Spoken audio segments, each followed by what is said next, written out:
Terima kasih Anda masih bersama kami di Political Show.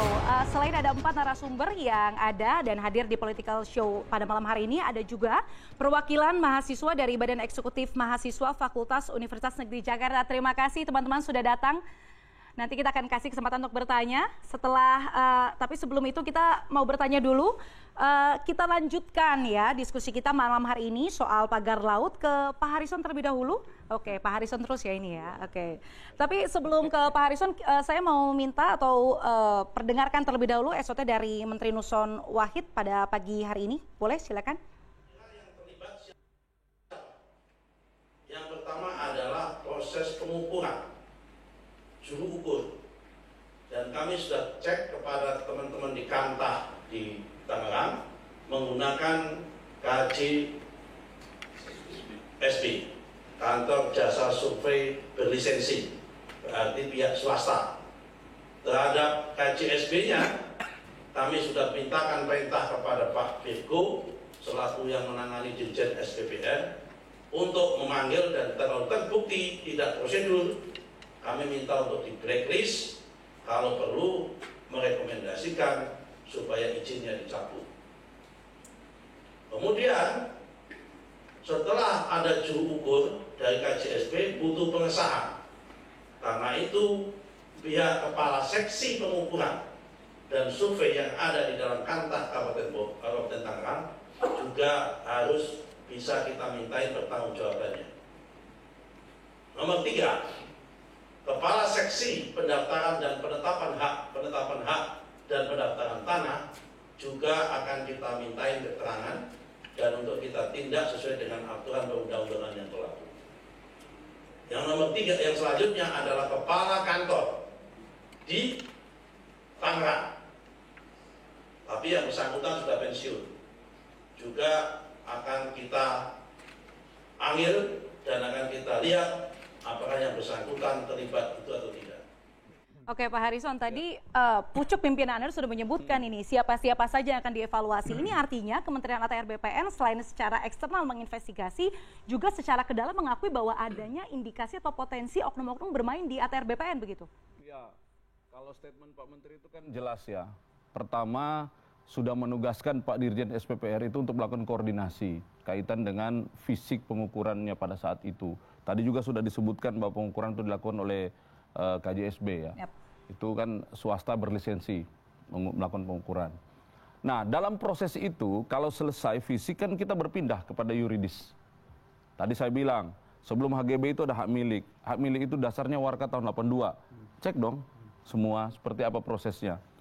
Kalau memang di dalam proses itu ada hal-hal yang SOP-nya dilanggar, administrasinya tidak memenuhi, proseduralnya tidak memenuhi, ya sudah, selain berimplikasi kepada produk itu sendiri, apakah memang akan ke pembatalan atau seperti apa, itu juga akan, kalau tadi sudah clear Pak Menteri itu, kepala kantor, kepala seksi pengukuran, kepala seksi pendaftaran tanah, ini adalah 3 simpul lahirnya produk. Oke, berarti apabila ditemukan cacat hukum, HGB itu langsung dibatalkan begitu? Tanpa perlu proses peradilan atau seperti apa? Kalau produk hukum dalam bentuk sertifikat, bila dia cacat administrasi, cacat prosedural, usianya baru 5 tahun, belum lebih dari 5 tahun, itu dapat dilakukan pengusulan pembatalan administrasi secara administrasi. Tapi kalau sudah lebih, itu harus dengan keputusan pengadilan. Ya, tata usaha negara. Nah, ya saya kembali ke tadi. Di dalam internal ATR BPN sendiri, tadi eksternal kan melakukan koordinasi. Di internal itu melakukan penelitian terhadap produk. Terkait dengan orang-orangnya, kita juga punya sistem kita punya inspektorat, kita punya tata kelola yang bisa melihat sejauh mana proses ini dijalankan dengan proper atau tidak. Nah, apabila tidak, ya ada ketentuan aturan yang mengatur bagaimana ATR itu harus, pegawai atau staf di ATR BPN itu harus menjalankan tugasnya. Ya. Baik, berarti tidak hanya tajam keluar, tapi juga ke dalam ya, iya, Pak Karo? Iya, itu. Termasuk si aplikasi Bumi ATR ini, ini juga adalah bentuk bagaimana kita membuka diri kepada masyarakat sebenarnya. Tolong dilihat nih, kami kerja bener nggak nih? Keluar-keluar, teman-teman Walhi bisa ngintip dari situ juga kok. Seluruh teman-teman bisa ngintip dari situ. Kalau nggak bener ya kita benerin. Ya, baik. Kan? Baik, saya mau ke Pak Mukri. Pak Mukri, ini ada pembongkaran. Setelah penyegelan kan ada pembongkaran. Ini ada yang menyebutkan bahwa berarti barang buktinya hilang. Nah, ini menurut Anda apakah juga akan mengganggu proses investigasi yang tengah dilakukan entah itu KKP bekerja sama dengan TNI Angkatan Laut dan mungkin juga ATR BPN? Seperti apa, Pak Mukri? Ya ini kan barang ini bukan delik aduan gitu ya, kalau ngomong pidana, ya kan? Ya ngapain juga khawatir? Oke lah kalau misalnya takut ditipu-tipu, beberapa kali saya pernah sampaikan, tinggalilah misalnya per desa itu ada 20 meter. Tetapi terlalu kecil amat urusan, masa ngurusin bambu aja ribet amat gitu ya, kalau nggak ada masalah. Ini si Cokro-Cokro ini kan ngomong nih, ya, Kroco-Kroco ini ngomong saya, ya sudah tangkap nih. Bajigur-bajigur ini. Oke, karena apa KKP susahnya? mengklaimnya apabila bambu itu dicopot takutnya merusak ekosistem begitu, Pak Mukri. Apanya? Ya sudahlah benerin aja. Tapi itikatnya itu, contoh, udah jelas-jelas ada yang mengaku, ya. Ngaku nih, kami masang swadaya, Ya sudah ambil, apa masalahnya? Pinta, sidik, lidik, lakukan pada begundal-begundal ini. Oke. Jelas-jelas kok mereka. Ngapain rumit-rumit amat? Berarti Ini sampai diundang, sederhana begitu sampai ya? diundang kayak orang kawinan nunggu seminggu. Apa? Oke. Lambat kerjanya, tak. Gimana Republik mau maju? Oke, ke Bang Johan, setuju nggak dengan pernyataan Pak Mukri bahwa kerjanya lamban? Kemudian ditambah lagi yang membongkar itu kemarin TNI Angkatan Laut bersama dengan KKP. Padahal harusnya di undang-undang harusnya yang ngebangun yang membongkar begitu. Ya kan belum ada yang ngaku, Mbak. Ada beberapa jaringan nelayan begitu, swadaya masyarakat dan lain sebagainya. Kemudian kan KKP harusnya juga bisa lebih cepat. Saya sepakat sama Pak Mukri ya. Pertama yang sudah ngaku-ngaku itu.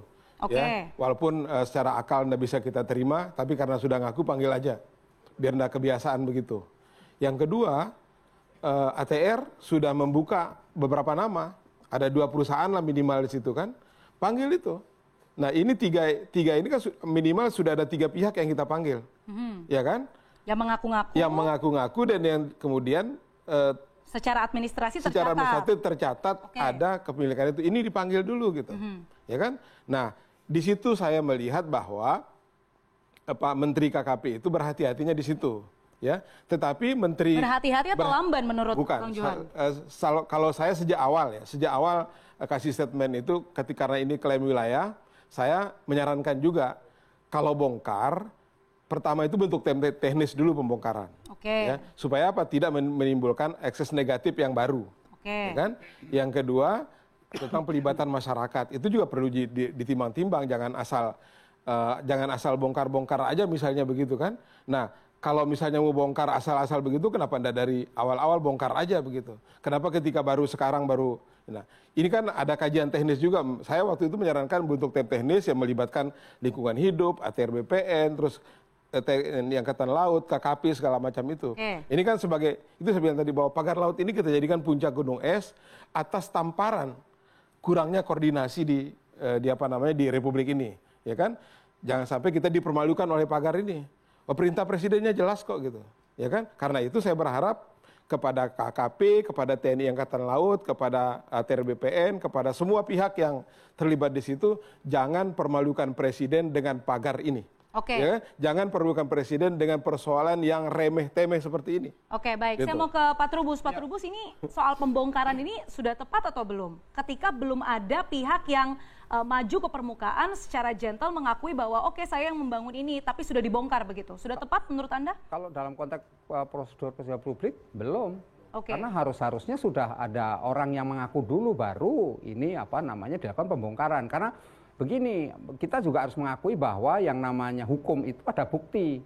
Kan gitu, kalau kita mau melarikan ke itu bahwa itu ada ilegal, ilegal itu berarti kan ada pelanggaran hukum. Kalau ada pelanggaran hukum berarti prosesnya, prosedurnya terus ada bukti hukum.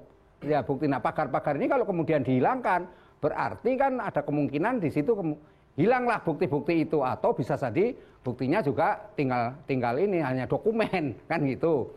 Nah yang kedua saya melihat bahwa apapun yang dilakukan itu sepanjang persoalan pagar itu tidak diselesaikan dalam konteks aktor intelektualnya, pasti itu tidak akan selesai, Mbak. Aktor intelektual kan sekarang bukan diam loh, aktor intelektual sekarang. Dia berusaha, dia tetap melobi kemana-mana itu. Ya kan, termasuk orang-orang yang dulu paling tidak untuk menutup supaya tidak bunyi, atau menutup dokumen kemana yang harus istilahnya entah disembunyikan atau dihilangkan. itu mesti berjalan. Ini kan rezim baru, rezim sebelumnya yang ini kan izin sudah berlangsung sebelum rezim sebelumnya. Jadi dalam hal ini mesti ada upaya sungguh-sungguh dari mereka-mereka yang kategori aktor intelektual, penyandang dana. Bayangkan aja orang bambunya saja itu yang beredar kan itu 22.000 katanya satu bambu. Loh itu berapa bambu yang harus dipasang? Itu modal besar. Modal besar sampai katanya 15 miliar paling tidak yang harus dikucurkan. Nah, berarti kan bukan orang dalam konteks ya masyarakat nelayan biasa ya, kalau katanya tadi bahasanya apa gotong royong atau swadaya, itu kan sesuatu menurut saya menjadi sangat janggal gitu, nggak akan mau toh. Jangankan untuk makan kehidupan sehari-hari sudah susah, boro-boro untuk membeli bambu yang begitu banyak, kan itu soal persoalan. Yang ketiga saya lihat ini memang ini Mbak, evaluasinya itu nggak ada. Jadi ini semua kan sebenarnya evaluasi atau pengawasan Pak Trubus? Iya, ada dua-duanya Mbak. Evaluasi di dalamnya ada pengawasan. Jadi itu ketika bambu itu ditanam, itu kan sebenarnya pemerintah daerah udah tahu, RT, RW semua kan tahu Mbak. Ya sekarang kenapa sekarang baru istilahnya nggak mau bunyi? Ini kan ada sesuatu yang menyebabkan dia tidak bunyi. Pemerintah daerah pasti tahu Mbak. Ini kan persoalan. Nah, cuman selama ini kan yang ribut ini kan atasnya pusat Mas. Pusat semua kan, KKP lah, ATR, kemudian ini bahkan lah macam-macam lah dari TNI AL semuanya. Tapi yang pemerintah daerahnya mana? Nah, harusnya pemerintah daerah menjelaskan kenapa itu terjadi, kenapa ada sertifikat seperti itu. Dia tahu punya dokumennya dan orang-orang siapa yang bermain pasti ada datanya. Oke, siapa yang bermain pasti ada datanya. Ya. Kita lanjutkan diskusinya nanti, kita harus jeda terlebih dahulu. Terlebih nanti ada pertanyaan dari teman-teman mahasiswa yang hadir di sini. Kita jeda tetap di Political Show.